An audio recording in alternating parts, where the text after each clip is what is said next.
केटा को खुसी देख्छु त ए मेरो साथी रेशमासँग कुरा गरे ए रेशमा मलाई कस्तो मन पर्छ त्यो यार मिलाइदैन यार तँलाई रेशमाले खासै राम्रो ठान्दैन छोड्नुहोस् अन्त मेरो साथी भएको के काम के मिलाइदैन ल ट्राई गर्छु नि त सँगै सुनाउ न है ल ओए सुन्न रेशमा तँलाई मेरो साथी दिपक कस्तो लाग्छ है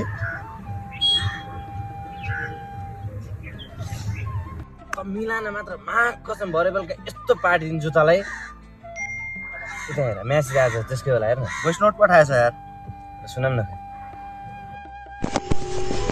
यसलाई मारौँ न क्या हो सुन न एउटा प्लान बनाऊँ न है म घर जान्छु नि इक्जाम सकेपछि त्यति बेला भेट्नु आइज भनेर त्यतैतिर मारेर फालिदिनुपर्छ क्या मुजी चाहिएन तेरो साथी